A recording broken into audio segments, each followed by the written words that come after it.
What is going on, everyone? Welcome back to TTP Sports. And before we get into this Flyers victory tonight, the most important thing you can do is hit that sub button. I'll greatly appreciate that. So if you're a new viewer to this channel, just first-time viewer, definitely recommend hitting that sub button for all the latest Philadelphia sports news, recaps, and events.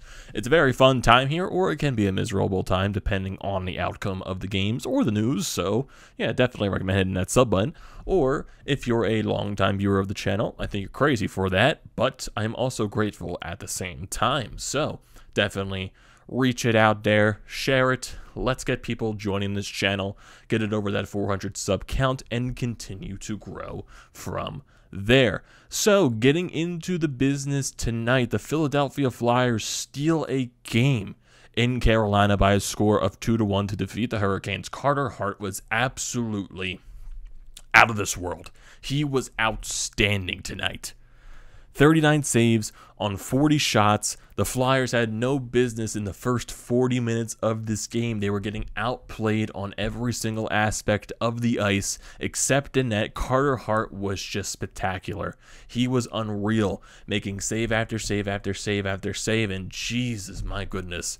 The scoring right now on this team is really starting to be, concerning. Basically, the lack of scoring, I should actually say, not the scoring, the lack of scoring. I think I should have added to that, but still, you know what I mean. And it's starting to get concerning because of the amount of goals we are not scoring per game. And of course, you're looking back at the first so many games of the season, they're not going to keep that 4, 5 goal, 6 goal per game pace. They're not going to do that. That is not sustainable whatsoever. But before this game, they were on a stretch of, I think, in their past 7, they only scored 9 goals, or I think it was their past 6 games, they've only scored 7 goals. So, yeah, the scoring has been in a major slump, but they find a way to win today. It's one of those situations where you win a period, you win a hockey game. You were down 1-0 going into the third period. You played a much better period than the rest of the entire game. You come out with 2 goals and you win a game because of your goaltender stealing the entire thing because he was just flat out fantastic. And you had so many other chances to maybe add to the lead in this game too. Even trying to get the first goal of the game because the power play in this game was just, my goodness, it was atrocious. It was so bad. Basically, if we're going back to the previous game against Toronto, and they were discussing post-game after that how the power play looked like it was giving momentum to the other team, that's what it looked like tonight. My goodness, the power play is so bad, and there are so many things to get into. They're in a major slump offensively. They're in a major slump with the power play. The penalty kill stepped up today, though, even though, they were getting into penalty troubles. And the refereeing tonight was definitely very questionable, especially in that first period. There were 6 penalties taken, 3 by both teams, and some of them I was just like, whoa, why are there so many penalties being called? But both teams go 0 for 5 on the power play tonight and 5 for 5 on the penalty kill. So, special teams, I could say, was a difference in this game. Teams definitely not scoring on chances that they probably should have. Maybe, Carolina maybe knocks one in on the power play. It's a different story. Or the Flyers knock 1 or 2 in on their power plays. They don't have to worry about it being another 1-goal game. But hey, they'll take it any day of the week. Still, they didn't play their best hockey. They played their best in the third period, but Carter Hart was flat out fantastic, and that has been the difference in a lot of games this year, have been Carter Hart and or Martin Jones. So the goaltending has really stepped up for this team, and even the defense too, because Justin Braun had another fantastic game. Rasmus Ristolainen, I thought, had another strong game as well.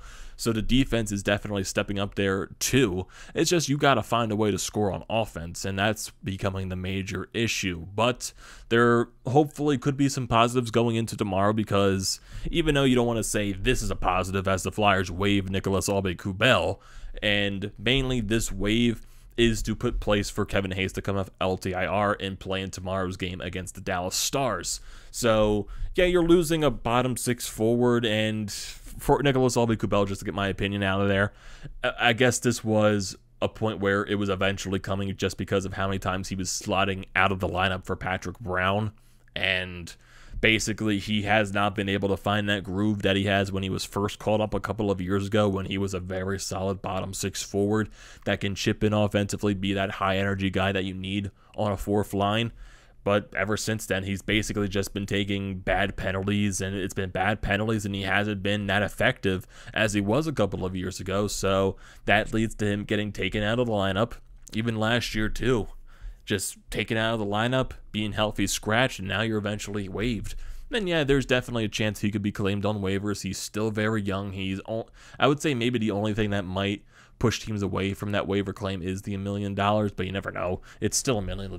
That's really, really cheap, but who knows? He definitely could get claimed, but who knows? He can also pass waivers and go back down to the Phantoms. So that's one person sent down, but hopefully when you're adding Kevin Hayes to the lineup now, that solidifies your center core with Sean Couturier, Kevin Hayes, Derek Brassard, and Nate Thompson down the middle. And I wonder how they are going to work that, because Alain Vigneault did adjust the lines a little bit, putting Oscar Lindblom on the line with Brassard and Atkinson, and then Joel Farabee on the line with Lawton and JVR. So I wonder how that's going to work from here. Which line does Hayes go on? Does he center the second line with Atkinson and Lindblom? Does he move Brassard down? Does he move Lawton to the wing? So there are many things that he can do with the lineup going into tomorrow's game. So that's something definitely to look out for. So with Kevin Hayes coming into the lineup tomorrow, hopefully that means Ryan Ellis is a little bit around the corner. I think he did take the road trip with the team, but I don't think he is going to play. Most likely, I would assume you would learn by, I would assume, tomorrow afternoon if he's going to play or not. But I think Hayes is slotted to play tomorrow. We just don't know about Ellis yet. But still, going into this game, not the best start in the world. Carolina definitely looked like the better team, and of course they're going to look like the better team. They have been one of the best teams in the National Hockey League this season. If you look at the way they've been playing this year, their record, they're 10-2-0. The Flyers give them their second loss on the season in regulation, and just second loss overall in their season. So a lot of I wouldn't say more back and forth play. I think the Flyers did get their chances in the offensive zone, but it definitely did not feel as, dangerous as Carolina's chances were. The Flyers had some zone possession in the offensive zone, but it just didn't feel like it was as prominent. Carolina definitely did have more dangerous chances. Carter Hart was forced to make some saves, but then you get into the penalties halfway in through this period. The Flyers get an early power play. It looks absolutely atrocious. And then towards the late stages, JVR takes a tripping penalty.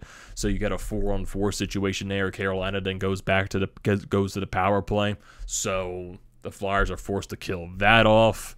Then you have some 5-on-5. Then you go towards the end of the period. Ivan Provorov takes a penalty when, they're struggling to clear the zone. And Carolina keeps it in. So Carolina goes to the power play, and then not that long after, Jordan Staal takes an interference on Joel Farabee, so you got 4-on-4. And then during the 4-on-4, Vincent Trocheck takes a tripping, and he doesn't like the call, so he starts to bark to the ref saying, hey, that's not a tripping penalty. So, he gets an unsportsmanlike conduct, so it turns into a 4-on-3, which will then turn into a 5-on-3, but then also Trocheck gets a double minor because he got the unsportsmanlike, and he got the tripping call. So you got a 5-on-3 for so long, well, 4-on-3 that turns into a 5-on-3, that turns into a 4-minute penalty. So there was a lot of power play time in that stage for the Flyers, and a 5-on-3 that they couldn't get zone possession in at all, which was very bothersome to watch. Transition was god-awful. They're dumping and chasing on a 5-on-3, which I have no idea why the hell you're doing that. Transition up the ice, use some speed, get in the zone, set up, simple, like that. They're not doing it. They struggle on the boards. They were not winning the puck battles. Carolina clearing the zone early, and as the 5-on-3 expires, you got Jordan Staal coming out of the box, and he gets a breakaway. Carter Hart has to stop the first shot, and then Keith Yandel is lazily getting into the zone. Jordan Staal gets another chance from behind the net. He comes around the front, and then Carter Hart has to make another save. So Carter Hart coming up really huge there, and the period ends knotted at 0-0 apiece. So you survived that late surge from the shorthanded Carolina team, who looked like they had the power play. So the power play not helping you out there, especially in the first period. So you go into the second period. I think you got off to a better jump in that second period. You had some chances. Claude Giroux had a chance. Konechny had a chance. Sealer had a chance as well. But then Carolina goes down the other way of the ice, and that eventually leads halfway to their first goal of this game, which was, I would want to call it more, I guess you can call it a fluky goal just because of the way it went out. I kind of want to put some more blame on Nick Sealer for this because it started with him trying to drive the puck out of the zone himself. He turns it over in the neutral zone, and then it goes the other way. Sean Couturier actually wins a puck battle going towards the net, and then he gets the puck and tries to clear it out, but it gets brought back in by Stahl coming into the zone. He hands it off to Jesper Fast, who's net front, and then he puts a cross-crease floater over to Lorentz, who bats it in out of the air with the middle of his stick, and it goes into the net. So it turns into a 1-0 lead for Carolina, and they do review it just to see if it was a high stick. And a really quick review, nothing really happened there. It was definitely looked like it was below the crossbar when he lifted his stick there. So turns into a 1-0 lead for Carolina. But then so long after, you got a situation where Carolina comes into the zone, and it looks like, you know, they're coming into the zone. It looks way offside from the real-time view, so nothing gets blown there, so they continue to play. And then it looks like, I think this was Svechnikov that took the shot initially, goes off the crossbar, which did look like it went into the net at first, but then they eventually tap in the rebound that comes off the post. So at this point, it becomes 2-0, but then the Flyers challenge that for offside. The play was completely offside on the replay. They reverse it, still a 1-0 lead for the Hurricanes, taking away that second goal. And that happens there. There were a couple of penalties that were taken in this period as well, but both were by the Flyers late in this period. One on Sean Couturier and one on Joel Farabee, and actually became a 5-on-3 for a little bit for the Hurricanes. The Flyers managed to kill that off as the power play expires into the intermission. So Carolina would have a power play going into the third period that the Flyers managed to kill off. So you go into this period, okay, it was 2-0. The goal got reversed. It's now 1-0. Try to find a way to win a period and win a hockey game, and that's exactly what the Flyers did in this third period. They start off, they kill the penalty, and then you get very early in this period, got Ristolainen winning a puck battle, gives it up to Scott Laughton, and then the Flyers do this play that they've been trying to basically been doing the entire season. The setup play where they clear it all the way down the ice. You got a guy coming in with speed to beat the icing, and then he comes in and scores. That's exactly what Scott Laughton and Joel Farabee did. Scott Laughton takes it to the center ice, clears it all the way down the ice. Joel Farabee coming up the right side with speed, wins the puck battle, gets in front of the net to Anderson, and he puts it 5-hole, ties the game up at 1. Joel Farabee's first goal in so long. This guy has been on a major drought. That's definitely something that he needs. And thankfully, you know, Alain Vigneault, even coming into this third period, he changed up the lines a little bit once again. He took Travis Konechny off the first line, put JVR up there, and then he put Travis Konechny on the line with Laughton and Joel Farabee. So that line records a point. Joel Farabee finally getting his 4th goal of the season. Then the Flyers continue the pressure, but Carolina also pressures as well. And in terms of penalties, there basically were another 2 penalties in this game. The Flyers took a penalty halfway into this period. It was a very lazy interference penalty by Travis Konechny, and this was after the second goal of the period for the Flyers. So the 4th line actually getting some pressure right here. They bring it into the offensive zone. They control it for a little bit, and then you get Justin Braun firing a puck on net. You got Zach McEwen going net front. He deflects it with his stick or redirects it, and it goes by Anderson, just basically the puck bouncing everywhere, and it becomes a 2-1 Flyers lead. The 4th line actually chipping in for a goal, and this 4th line has been buzzing the past few games, so definitely these guys deserve it. And especially a guy like Zach McEwen. So he gets his first in a Flyers uniform. Braun gets another point on the season, his 7th assist. So you got a 2-1 game. And then Travis Konechny takes that dumb interference penalty shortly after this goal was scored. So Carolina goes to the power play.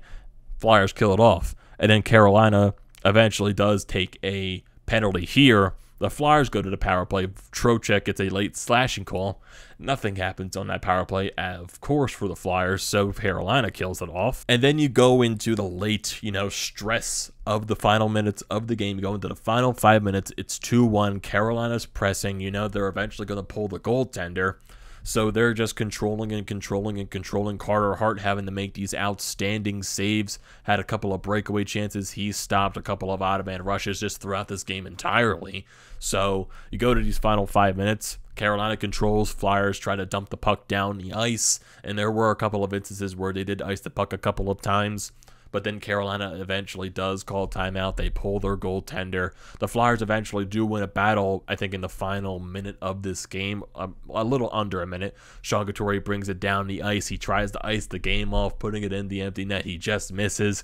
Carolina has a chance to go down the other way. They get a late face-off. Flyers actually win a face-off in the defensive zone, and they clear the puck down, prevents it from getting into an icing, and that's how the game ends, and it becomes a 2-1 Flyers victory. And just speaking of face-off, the Flyers were dominated in the face-off circle today.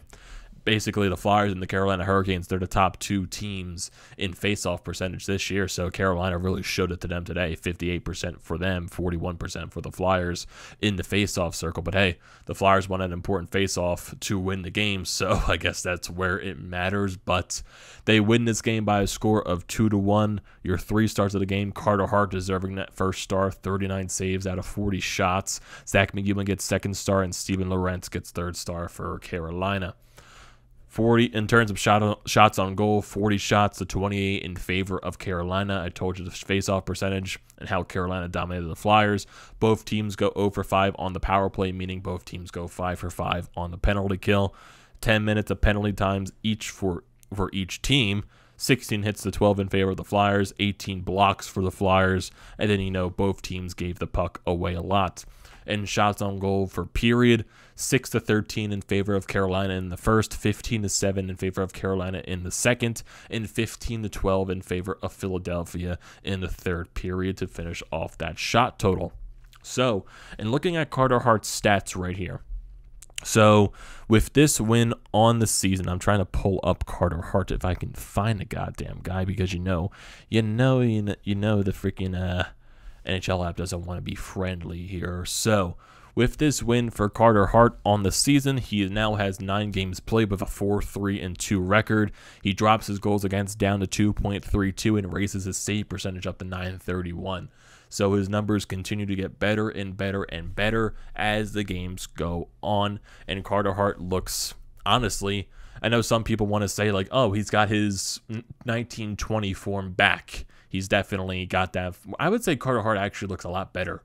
He looks stronger on the puck, looks stronger on the skates, looks way more confident than he ever has. And that's all you need from a goaltender is confidence. That's all you need, and that's exactly what Carter Hart needs. He's confident. He has the talent and the ability to do that. Last year, he lost his confidence. The league learned him a little bit, and it looks like this year, too, Carter Hart's being more aggressive. He's letting teams say, hey, come to my weak spots. I'm going to stop these pucks. You are not going to get one by me. That's what he looks like right now, and I am very excited to see Carter Hart the rest of the season because he's been fantastic to start this year. So, after this win, the Flyers will finish off this back-to-back road trip tomorrow in Dallas at 8 p.m. Kevin Hayes is most likely going to be in the lineup tomorrow, returning to the Flyers for the first time this season. And then the rest of the schedule, the Flyers will have a 3-game homestand next week against Calgary, Tampa, and Boston, and then go on a road for another back-to-back before Thanksgiving between Tampa and Florida. Come back home on Black Friday against Carolina, on the road on the 28th against New Jersey, and they'll finish off the month with a back-to-back home and road against the Islanders and the Rangers. So, get a big win today, even though you were outplayed for 40 minutes of those, and you basically won a period to win a hockey game, and Carter Hart stole this game for you. Carter Hart was the major reason you won this game. So, look at the positives. Find ways to score, because the scoring is becoming a problem. Figure out a way to do that, but there are definitely issues with this game, but Carter Hart stands out so much to where Carter Hart is the story of this game. That's the takeaway. Carter Hart is the story of this game. So, it's going to do it for this video, everyone. What are your thoughts on this game? Carter Hart's performance, just everything here and here. And I want to hear your thoughts down in the comment section below, as always. So don't forget to leave those down there. Do not forget to drop a like on this video. Do not forget to check out the Painted Lines, which I'm a part of. Their links are down in the description below. Do not forget to check out the links to BrodesMedia, the Flyer.pod merch website, and also Flyers Nitty Gritty. All that good stuff is down in the description below. Do not forget to check those out. And like I said at the beginning of the video, the most important thing you can do is hit that sub button. I'll greatly appreciate that, and I will see you next time.